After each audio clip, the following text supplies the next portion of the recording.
बहुत सहनशील बनना है, बहुत धैर्यवान बनना है। ये मन इंद्रियां आपको विचलित करेंगे, जलाएंगे। एक अंतर की बात कह रहे हैं, कामादि दोषों को शमन करने की अनुभूत बात। अगर कोई बाहरी वृत्ति, वस्तु, व्यक्ति, स्थान का संयोग बनाया, वो संस्कार दृढ़ हो जाएंगे और आपको भोगों में सुख है ऐसा निश्चय हो जाएगा। भारी पतन होना शुरू हो गया।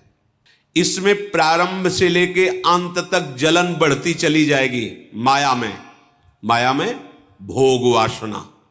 और ये परमार्थ मार्ग, इसमें थोड़ी दूर तक बहुत जलन है। पक्का ये हमारे दोस्त हैं, परमार्थ में सहयोग करेंगे। इतना चिंतन होना ही विक्षेप हो गया। अपने आराध्य देव से अन्य आश्रय नहीं। ये अंदर बैठा लो, बहुत निश्चिंत हो जाओगे। अब हमारे कल्याण में कोई संशय है?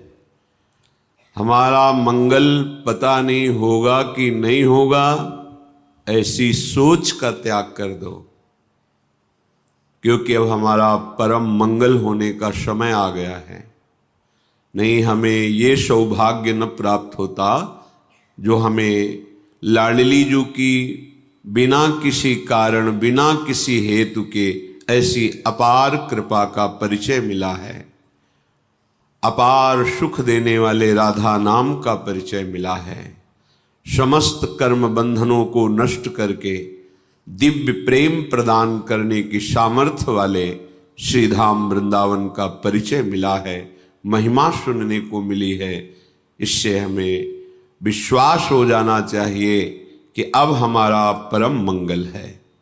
श्रीपाद प्रबोधानंद जी महाराज कह रहे हैं, देहेस्मिन्नति कुत्सुते त्यजत वृथाध्यासं यतः संस्मृति घोरा चिंतय चिदघनम निज वपु सर्वंच वृंदावने घोरा संतु विपत्ति कोटय इह त्वं याहि नो विक्रिया मारब्ध क्षयमावसै तददथ तन्नाथौ सदा खेलय। हे भाई, देहेस्मिन् नति कुत्सिते त्यज व्यथाध्यासम यतः संस्मृति। ये जो तुम देह को बहुत अच्छा मान रहे हो, इससे बहुत ममता कर लिए हो, इसे अहम में बैठा लिए हो कि मैं स्त्री, मैं पुरुष, मैं कर्ता, मैं भोक्ता, ये तुम्हारे मलिन विचार हैं। अज्ञान के द्वारा मलिनता हो जाने पर इस शरीर में अहम बुद्धि हो जाती है, मम बुद्धि हो जाती है। ये मैं शरीर हूं, शरीर मेरा है, ऐसी अहमता ममता हो जाती है। इसी में सारे के सारे कुत्सित विकार रहते हैं, सारे के सारे पापाचरण इसी भाव में रहते हैं। देहेस्मिन् नति कुत्सिते त्यज। अब तुम्हें उपदेश कर रहे हैं श्रीपाद कि इस भाव को त्यागना होगा। देखो, कल किसी ने प्रश्न किया, ये ब्रह्मांड का सृजन, लय, ये सब, तुम हो कहाँ, तुम्हारी स्थिति कहाँ है? सुन सुना के, पढ़ पढ़ा के प्रश्न कर लेना या उत्तर दे लेना ये अलग बातें हैं। अनुभूति करना ये सबसे अलग बात है। इतना हम देह भाव में मगन हो गए हैं, तन्मय हो गए हैं कि ऐसा हमें भान ही नहीं होता कि मैं शरीर नहीं हूं। 3.5 हाथ के शरीर में अपने हाथ से ना आप रह रहे हैं, फिर भी आपको अपना परिचय नहीं है। बहुत ज्ञानी बनते हो, बहुत प्रश्नकर्ता बनते हो, ऐसा लगता है कि तुम्हें सब शास्त्रों का ज्ञान हो गया है। पर हम और कुछ ज्यादा जानने की बात नहीं कहते। तुम अपने को जान लो, फिर सबको जान जाओगे। जानो अपने को। अपने को तो तुम देह माने हुए हो, अपने को तो तुम बुद्धि माने हुए हो। मैं बुद्धिमान, मैं ज्ञानवान, फिर तुम हो क्या? जब तुम अपना निर्णय नहीं कर पा रहे तो ब्रह्मांड का निर्णय क्या कर पाओगे? ये जब तक देह भाव है तब तक केवल सद असद क्रियाएं होती रहती है। ध्यान देना हमारी बात पर। उसे ब्रह्मानुभूति या भगवदानंद की छाया भी अनुभव में नहीं आएगी। यह अध्यात्म है, ये बुद्धि की धरा से नहीं, ये बुद्धि के लय होने पर होती है। और जितना ऐसा बुद्धि की ही ये चालबाजी है, जब तक हमारी बुद्धि तत्व में लय नहीं हो जाती, ब्रह्म में नहीं हो जाती, भगवत में नहीं हो जाती, तब तक विशुद्ध ज्ञान, परम शांति, परम सुख, परमानंद, ये सब केवल बातों में रहता है, अनुभूति में नहीं आता। इसलिए आदेश करते हैं, यदि तुम्हें सत्संग मिला है तो कम से कम थोड़ा तो विचार करना शुरू करो कि इस शरीर में नहीं हूं। ये हमें शरीर सेवा के लिए मिला हुआ है, बिल्कुल परम सत्य बात है।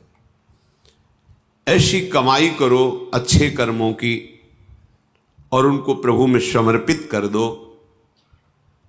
ऐसा संकल्प करो जगत मंगल के लिए, भगवत सेवा के लिए, और उसको प्रभु को समर्पित कर दो। ऐसा स्वभाव बना लो कि सबका हित, सबका मंगल और भजन, जीवन मुक्त हो जाओगे। जो परमहंसों को परमानंद की अनुभूति होती है वो आपके हृदय में स्फुरित हो जाएगी। इतना आनंद कि फिर और कोई चाह नहीं रहेगी। जैसे कोई तुम्हें जबरदस्ती विष खवावे तो तुम्हें कैसा लगेगा? उसके प्रति तुम्हारी कैसी भावना बनेगी? ऐसे ही जिसे भगवदानंद की अनुभूति का अंदर भाव आने लगता है कि मुझे भगवत प्राप्ति करनी, भगवदानंद में डूबना है, तो उसे विषय भोग देने वाला अंदर से वैसे ही लगता है जैसे कोई तुम्हें विष खवावे तो कैसा लगेगा। आप खाएंगे नहीं और बहुत ही उससे दूरी बनाने की इच्छा हो जाएगी। ऐसे ही इस मार्ग के पथिक के हृदय में ऐसी भावना होती।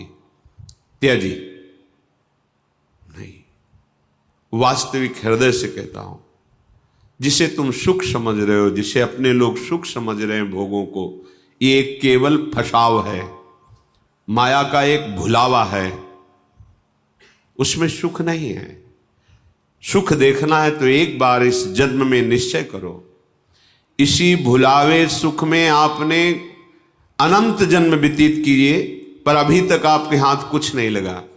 एक बार बात मान लो और ये जन्म प्रभु को दे दो। अगर इस लोक और परलोक की कोई भी कामना तुम्हारी बकाया रह जाए तो हमें बताना, डूब जाओगे, परमानंद में डूब जाओगे। तुम्हें सोचना नहीं पड़ेगा, सोच खत्म हो जाएगी। बिना सोचे सब वो होगा जो तुम करके सोच के भी नहीं कर पा रहे हो। प्रसन्नात्मा न सोचती न कांक्षति, कैसी अद्भुत स्थिति।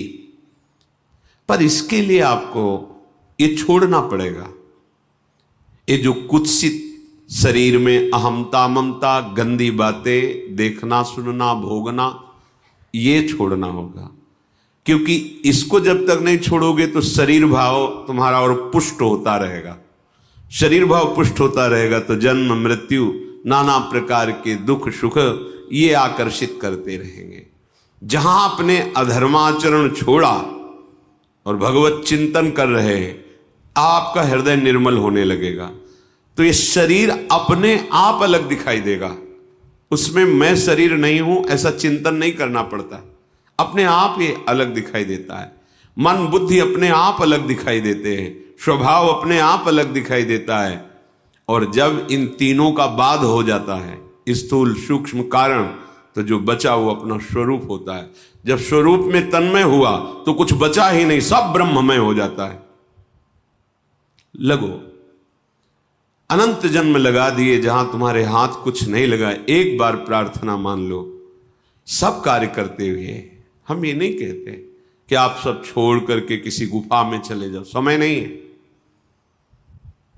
जहां हो वहीं रहते हुए इतना समझ लो कि ये देह तुम्हारी तत्रापि क्षणभंगुरः है, दुर्लभ, पर कभी भी नष्ट हो